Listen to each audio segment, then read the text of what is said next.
Olá, pessoal da Rede Municipal, espero que estejam todos bem. Mais uma vez aqui na nossa aula de História, trazendo sempre novas informações, conhecimento para você que está aí do outro lado da telinha, nos assistindo, no conforto da sua casa. Aqueles nós sabemos que tem que ficar em casa por uma necessidade, mas brevemente nossas aulas presenciais vão retornar e a gente vai poder se encontrar novamente. Bem, então estou aqui mais uma vez com vocês, professor Lennon Pereira, com a nossa aula de História, 4º e 5º ano. Hoje temos um assunto muito interessante para trabalhar, um conhecimento diferente e continuando nossas aulas passadas, ok? Então é com grande satisfação que estamos aqui e eu espero que vocês gostem da aula de hoje, tá certo? Vamos lá para os nossos slides, dá uma olhadinha aí para mim.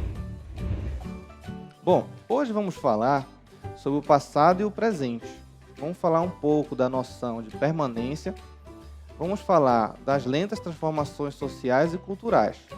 Lembrem que as nossas aulas são destinadas aos alunos do 4º e 5º ano, tá certo? Nossa aula de História.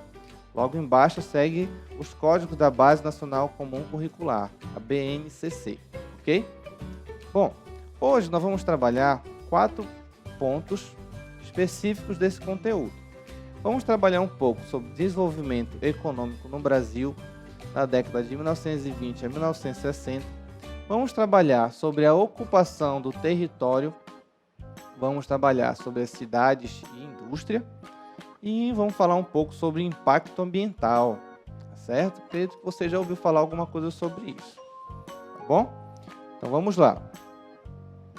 Revisando a nossa aula, vamos lembrar que o Brasil já teve 3 capitais, Nós estamos na 3ª capital hoje no Brasil.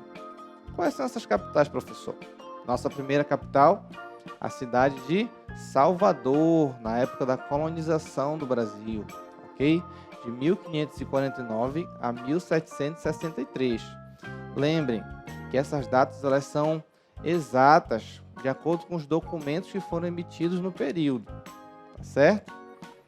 Nós temos aqui Rio de Janeiro, de 1763 a 1960, e nós tivemos a última capital do Brasil, que é até hoje, que é a capital Brasília.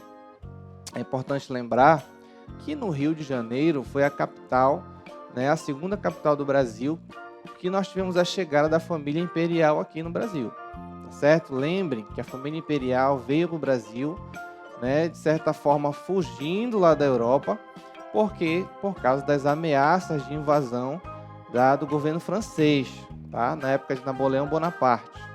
Então, esse governo que tinha a intenção de expandir a sua área territorial, no caso da Europa, tomar conta da Europa, invadiria, Portugal. Então, a família real veio para o Brasil, para a cidade de Salvador. Com a chegada da família real aqui no Brasil, Salvador desenvolveu, a cidade se tornou mais urbanizada, nós tivemos um lugar com maior limpeza.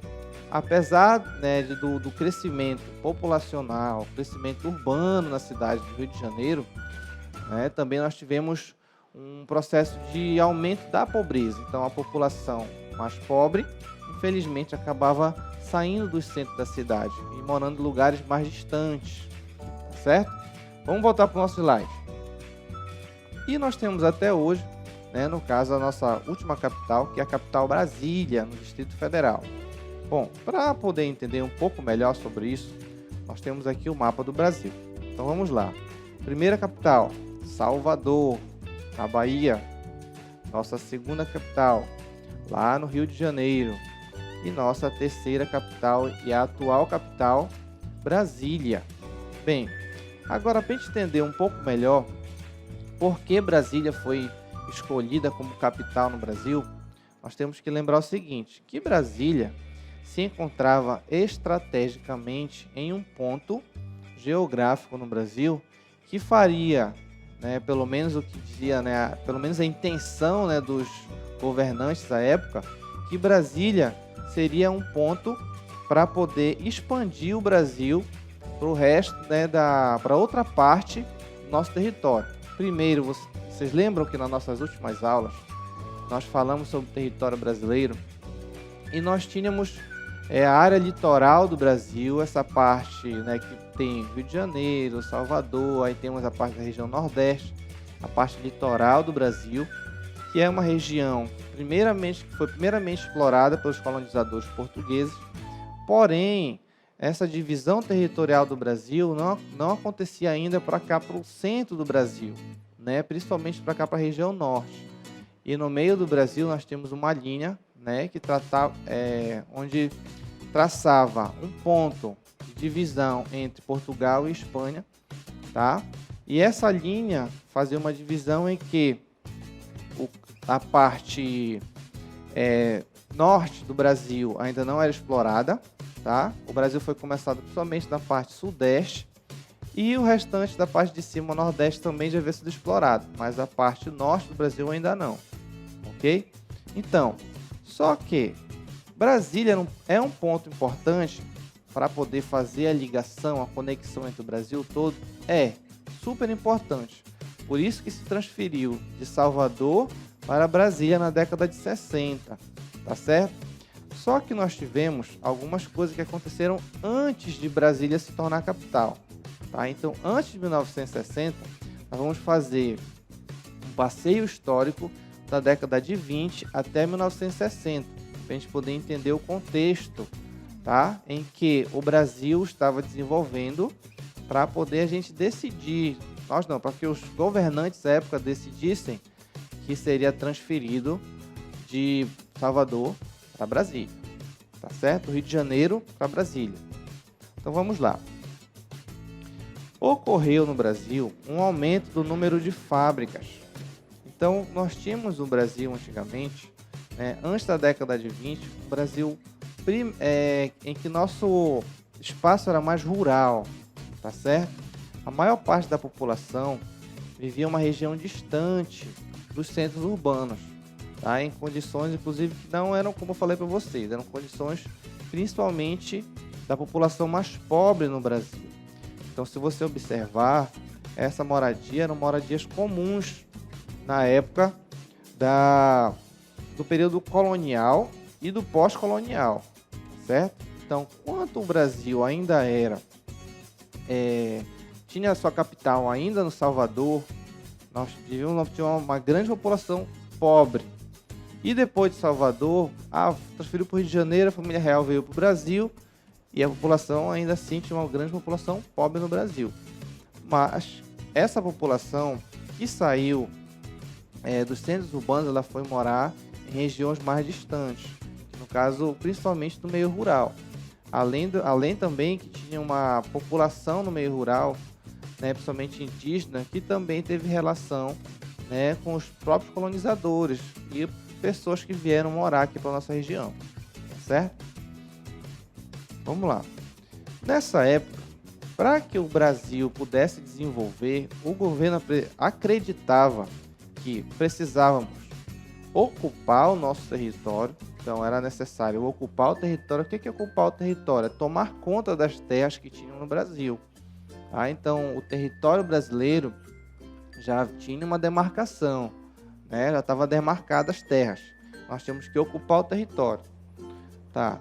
O que mais? Precisávamos de desenvolver a indústria, crescer a indústria, trazer mais fábricas para o Brasil, maior produção de materiais para venda direta, produção de todo tipo de material que você imagina, sapato, carros, todo tipo de material. Então precisávamos de indústria para cá, ok?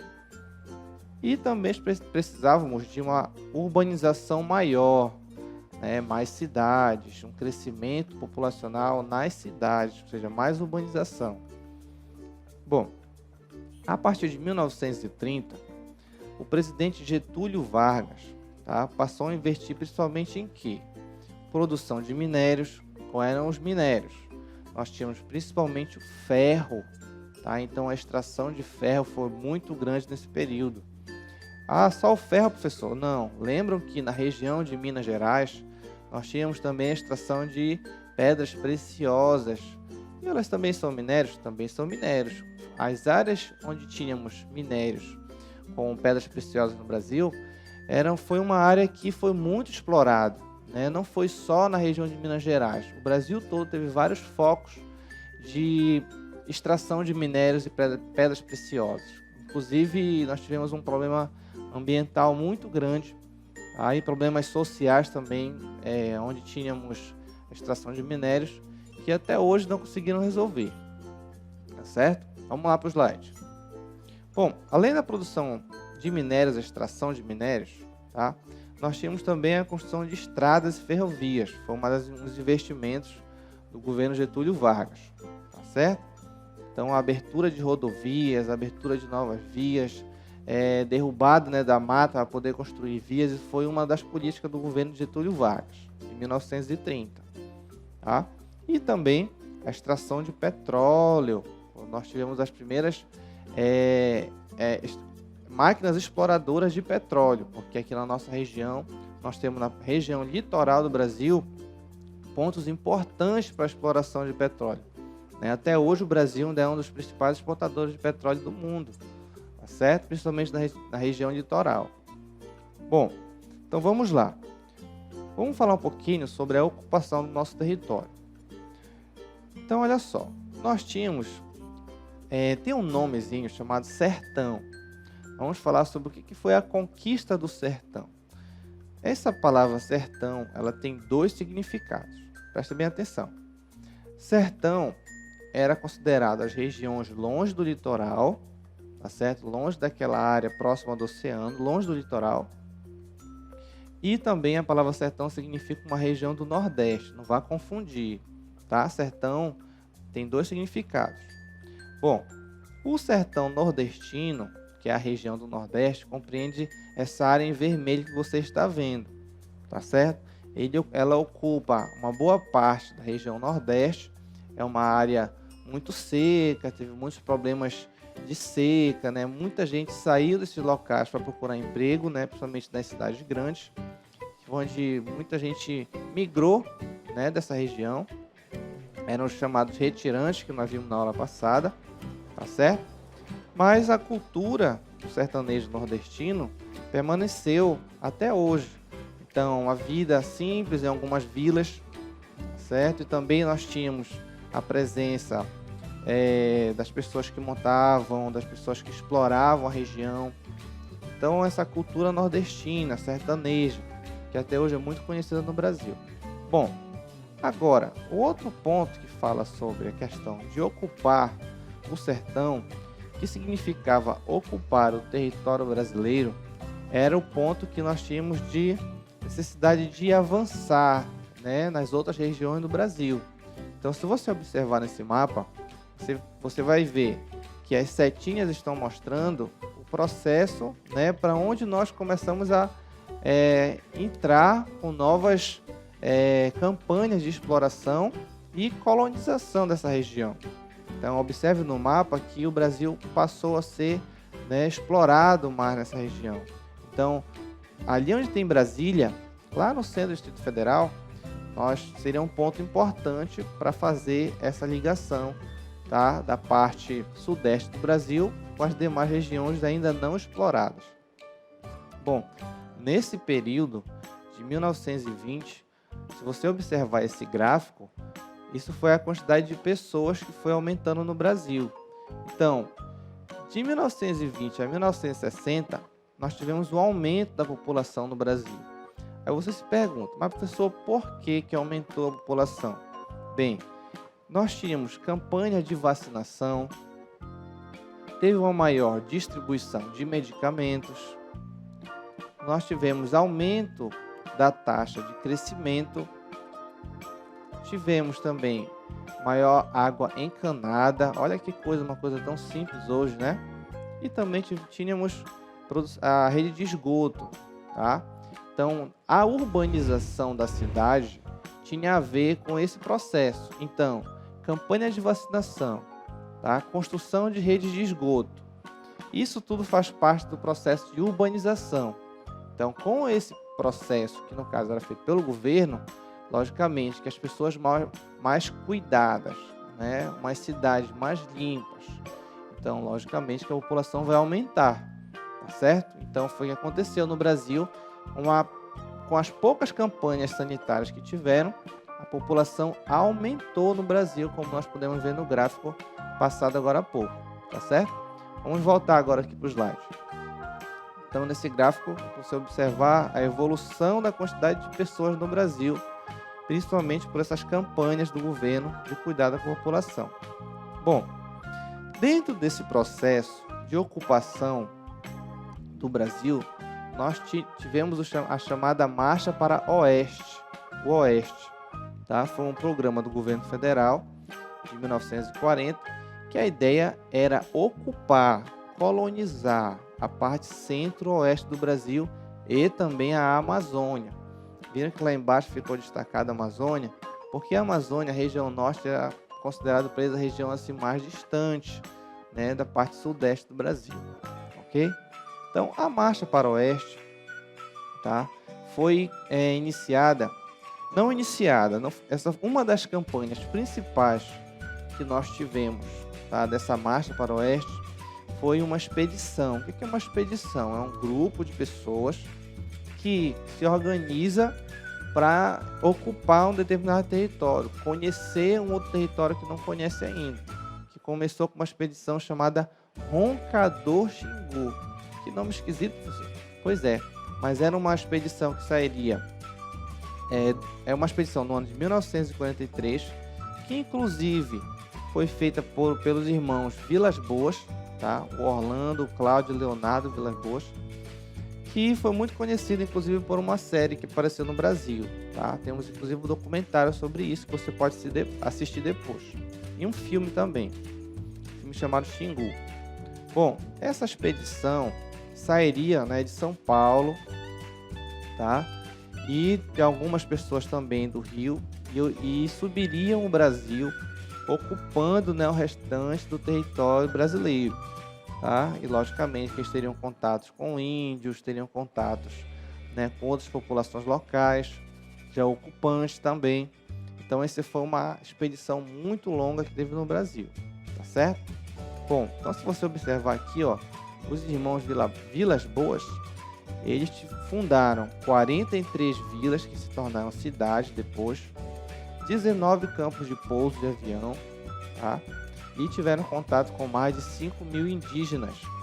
Porém, o contato principal, tá, dos irmãos Vilas Boas com os indígenas aconteceu na área do Xingu, tá? Que é essa região aqui onde eu estou mostrando no mapa. Então, os irmãos participaram principalmente da criação de um dos mais importantes parques, tá? De divisão territorial, tá, indígena, ou seja, uma área de proteção ambiental e indígena, que é o Parque do Xingu hoje. Porque nós sabemos que no processo de exploração da região, o processo de colonização, logicamente o colonizador vai dominar o espaço, né? Então era necessário demarcar minimamente a forma de evitar um conflito maior, porque já tinha um conflito com os indígenas, logicamente. O indígena não ia permitir a entrada de qualquer estranho, né, no caso da sua região, ainda mais para dominar a terra. Então, o que o governo fez foi minimamente demarcar a terra. O que é demarcar? É marcar, né, a região onde, olha, essa região bem aqui vai ser uma região indígena. Apesar que ao redor nós tínhamos também outros interessados naquela área, né, que no caso são os grileiros, são as pessoas que querem invadir a terra para derrubar madeira, vender madeira de forma ilegal, ou extrair matérias-primas, ou inclusive fazer a extração de minérios, tá certo? Então, para fazer minimamente um acordo com os indígenas, então isso foi feito o Parque do Xingu, que era para demarcar, limitar, né, a região da população indígena que estava naquele local, tá certo? Vamos lá, volta lá para o nosso slide. Bom, um outro ponto no Brasil, que nós falamos no início da aula, né, que além da ocupação do nosso território, foi o desenvolvimento industrial. Bom, no ano de 1960, tá, com o nosso presidente Juscelino Kubitschek, a ideia dele foi criar um plano de metas e desenvolver o Brasil 50 anos em 5 anos. Como assim, professor? desenvolver 50 anos em 5 anos, isso é impossível. Qual era a ideia? Tinha um objetivo. Era acelerar a industrialização no Brasil, ou seja, acelerar o crescimento de indústria, ter mais indústria no Brasil, tá? Modernizar o país e com isso, com esse processo, aumentou muito o número de fábricas na nossa região, tá certo? Então, várias fábricas, companhias de produção de roupa, de tecido, né, e outras coisas também aumentaram. Então, imagens como essa aqui, ó, o trabalho infantil era muito comum nesse período, muito comum, tá? Por isso que nós temos hoje uma legislação que protege a criança, né, como já falamos nas últimas aulas, que fala que a criança não pode trabalhar, né, que o seu dever é estudar, certo? O seu direito é o direito de estudar, direito à educação e dever de estudar. Mas essas imagens eram comuns nas fábricas aqui no Brasil.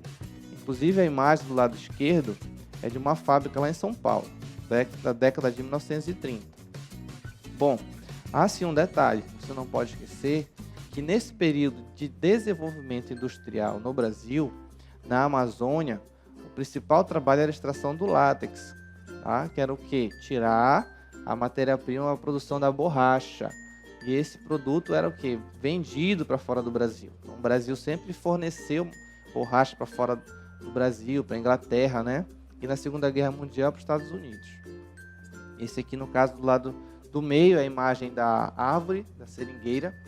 E do lado direito, nós temos aí o seringueiro, que é quem extrai, né?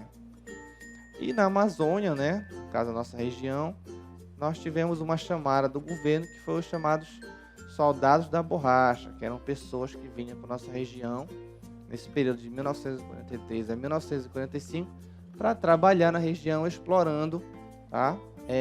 Os seringais, ou seja, tirando o látex para poder fazer a bobina e vender a borracha. Inclusive tinham possibilidade de ganhos, né, nesse período, porém infelizmente não foi o que aconteceu. Muitos deles foram esquecidos, né, nas matas, muitos morriam por doenças, né, como malária, por exemplo, muito comum, e não retornavam para suas casas. Bom, agora vamos falar um pouquinho sobre a indústria do mundo. Já que estamos falando sobre o processo industrial no Brasil, como foi que esse negócio chegou aqui? Ah, professor, tá, o Brasil desenvolveu, mas alguma coisa aconteceu fora do Brasil para que a indústria desenvolvesse aqui? Sim, fora do Brasil, na Inglaterra, nós tínhamos um desenvolvimento industrial também. Então vamos entender um pouquinho sobre isso. Bom, primeiro é importante lembrar que a etapa de uma produção industrial, né, nós tivemos 3 grandes etapas. Primeira, o trabalho artesanal. Sabe aquele trabalho que é feito à mão, que é feito em pequenas famílias, é um trabalho artesanal, tá certo? Feito por poucas pessoas, é um trabalho que não tem intenção de produzir em grandes quantidades. Depois nós tivemos a chamada manufatura, quer dizer, apenas um tipo de produto, que várias pessoas trabalham produzindo apenas um tipo de produto, que é uma forma de garantir um preço mais baixo, ou seja, ficar mais barato, né, um produto, e vender em grandes quantidades de forma mais acessível à população. E o terceiro ponto é o industrial, né? Que o industrial hoje principalmente está dando lugar para as máquinas, tá certo? Então você pode ver na imagem aí. Bom, na Inglaterra do século XVIII, nós tivemos o início de um processo chamado Revolução Industrial, que foi quando surgiu a máquina a vapor, tá certo? Lembra do trem a vapor? Então isso foi justamente desse período que surgiu na Inglaterra e que foi se espalhando ao longo do mundo, tá? Ao longo do tempo no mundo, ok? Bom, o trabalho nas fábricas era muito extenso, de 10 a 14 horas por dia, baixos salários, pouco descanso, não tinham direito a férias, não existia uma legislação de férias, presença de crianças trabalhando, e muitos trabalhadores ficavam doentes fisicamente e psicologicamente. Bom, vou dar um exemplo para vocês. Esse ator aqui, ator e produtor, chamado Charlie Chaplin, ele criou, né, um vídeo chamado Tempos Modernos, na época de 1936. Esse videozinho vai dar um exemplo para a gente como o trabalhador estava né, trabalhando excessivamente nas fábricas. Vamos assistir? Vamos lá.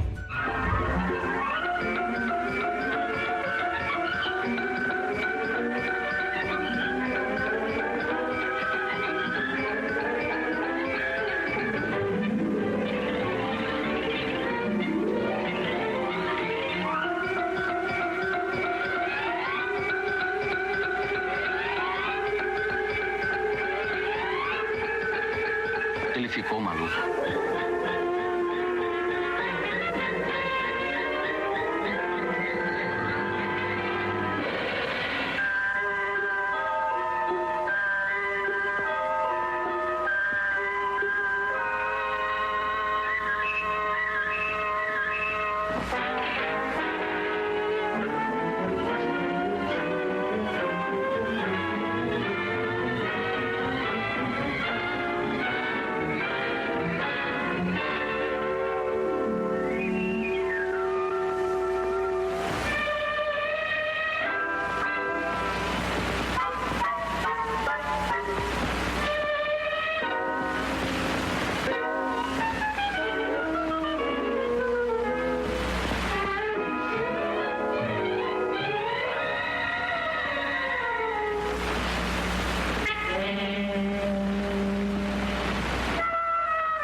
Então esse foi um pedacinho do vídeo, né, do Charlie Chaplin. Você pode observar que o trabalhador, nesse caso, estava já em um processo alienante, ou seja, com muitos problemas já psicológicos, né, causados pelo excesso de trabalho nesse período, ok? Vamos voltar agora lá para o nosso slide. Bom, então você assistiu aí um pedacinho do filme do Charlie Chaplin. Lembra que esse filme ele fica disponível na internet, tá bom? Você pode procurar no YouTube e assistir o vídeo todo, na íntegra, assistir todo o vídeo. Certo? E o dia 8 de março, né, que é considerado o Dia Internacional da Mulher, também tem a ver com o processo de industrialização no mundo. Né? Foi um dia que foi considerado um marco, né, para não ser esquecido, tá? Que foi um incêndio que aconteceu em uma fábrica em Nova York, com a morte de 130 operárias. Ok? Vamos lá. Com a modernização das fábricas, a chamada Revolução Industrial, você pode observar nas duas imagens, trabalho de manufatura e o trabalho industrial hoje. As máquinas acabaram dando lugar, ocupando o lugar dos homens que trabalhavam, tá certo? Então, um processo de desemprego foi muito grande. Além disso, a poluição industrial, né, que aconteceu no mundo, em virtude do excesso de fábricas em todo o planeta, certo? E aí nós vemos um grande impacto ambiental e destruição da natureza em virtude, né, do processo de crescimento da indústria no mundo. Tá, ok? Então, se você observar essas imagens, você pode ver, né, o planeta está sofrendo com isso. E, no caso, a maior parte da poluição é causada pelas fábricas do mundo. Bom, vamos revisar nossa aula de hoje? O que eu quero que você faça? Nossa revisão vai ser em forma de atividade. Ah, professor, revisão e atividade junto? Isso, revisão e atividade junto. Como assim, professor? Você vai pegar o seu caderno, fazer esse quadrozinho aqui que eu estou mostrando para vocês, tá? Entendi sim, não ou pouco. E aí você vai escrever o seguinte: compreendi a política de desenvolvimento do governo brasileiro? Você vai marcar sim, não ou pouco. Entendi o papel da indústria no Brasil e no mundo? Sim, não ou pouco. Conheci o trabalho nas fábricas? Entendeu um pouquinho sobre o trabalho nas fábricas? Sei dos problemas ambientais? Entendeu os problemas ambientais? Então você vai fazer esse quadro no seu caderno e depois mostrar para o seu professor ou mandar uma foto para mim depois. Tá certo? Bom, então a nossa aula termina por aqui. Eu agradeço mais uma vez a sua presença, a sua atenção aí do outro lado e um forte abraço. Continue se cuidando. Até a próxima aula.